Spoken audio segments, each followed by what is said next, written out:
Alright, so again, it's not a very favorable weather right here in California. We have a lot of fog, and we also have a little bit of a dew, and it's kind of chilly, but that only tells me that I have to go outside and shoot amazing photos. And today I'm gonna tell you why you shouldn't be afraid of fog.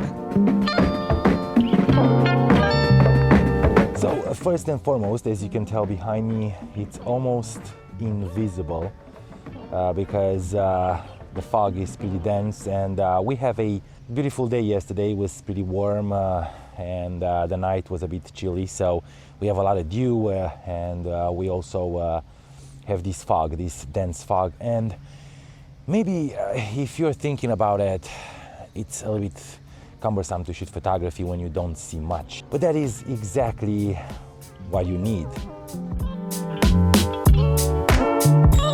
So the first reason to shoot in fog is the fact that it's basically a natural depth of field, natural bokeh. As you can tell behind me, you won't be able to see anything. The tree that you're seeing right here is pretty close to me, probably 10 feet, but if I'm getting a little bit further away from it, you will have the feeling that that tree is actually goes out of focus, which is not. It's the same thing. I'm shooting with the DJI Pocket 2, so there is a little bit of a depth of field, a little bit of a bokeh, but not that much. So for shooting photography in the fog, the first reason is you can shoot f8 and still have that look of a very shallow depth of field and that smoothness behind your subject. The other reason is obviously the fact that everything looks silhouetted, and everything around, it's like a beautiful hazy dream that you only see silhouettes, or it might be scary because it's Halloween time and it looks like those silhouettes are moving actually in the fog. I'm going to show you right now what that means.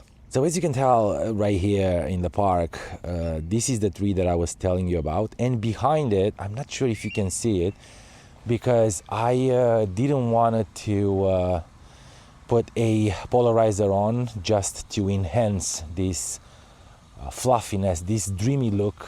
And right there in the middle, there are actually two birds. Let me see if I can help you see that.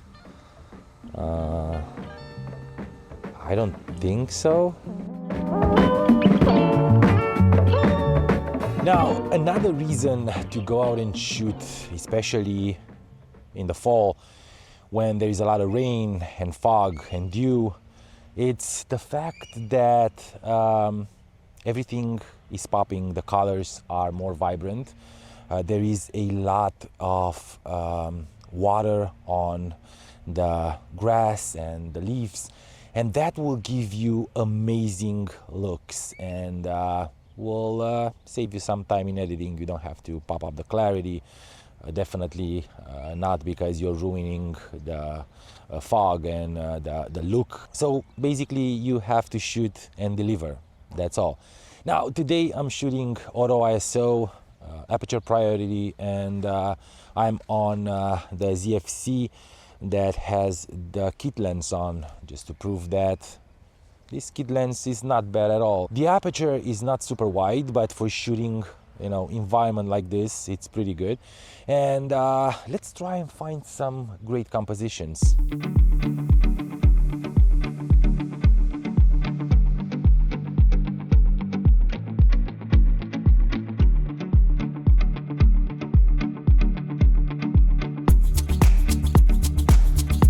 So always go very low as possible, and try to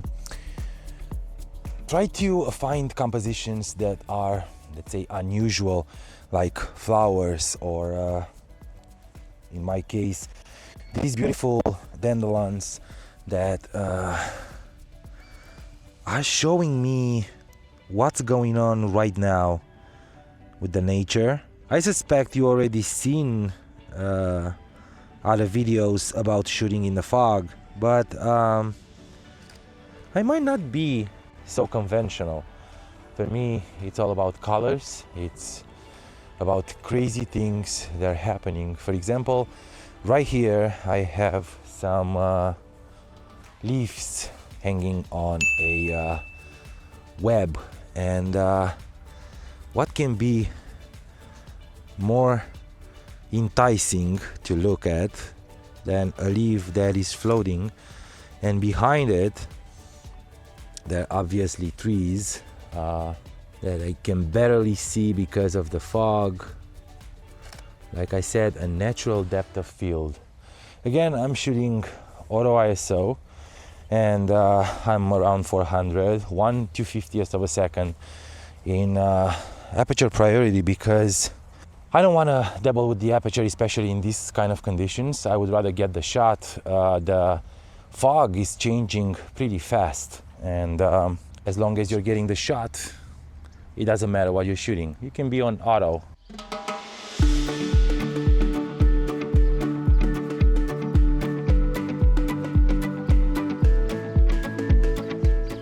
Now, another thing that you should look forward to when you're shooting in mornings with a lot of dew or fog, or anything that, like I said, puts water on a layer of water all over the nature, it's spider webs. And I know if you are like me and you have an anxiety when it comes to these little creatures, I'm kind of reluctant, but to see this beauty of a artwork, it definitely worth photographing. And if you find a great composition, that will be very helpful, and it will look awesome as a documenting point or starting point in your day. So yeah, go ahead and find the crawlers.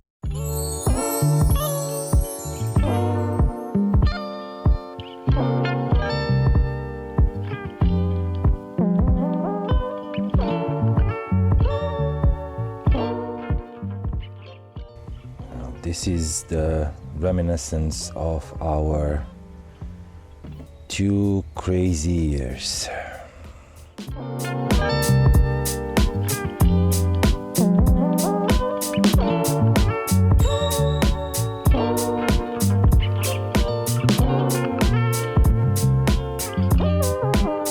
Here's a valid point. If you are trying to focus on something that is basically surrounded by fog, try to use manual focus. It's easy, and if you are using a standard focus check, zoom that will put you right next to the subject, it's going to be easy to focus on whatever you want, and you won't struggle trying to find a contrast point somewhere there to be able to autofocus.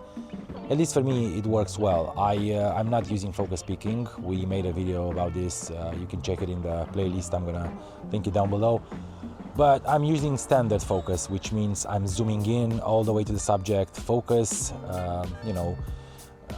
pinpoint whatever I wanna focus, and then go back and compose and shoot the shot. It takes a little bit of a time, but it still works pretty well.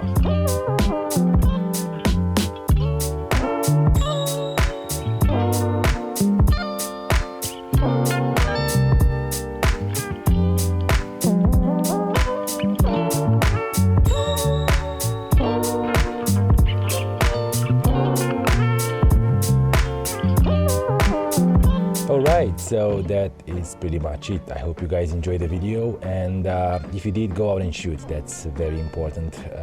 No matter what camera or lens you're using, no matter what the conditions are, go ahead and shoot and make as many memories and document as much as you can. Stay focused, my friends. Don't forget to subscribe to the channel and give this video a thumbs up to support me and the channel, and I will definitely see you in a bit.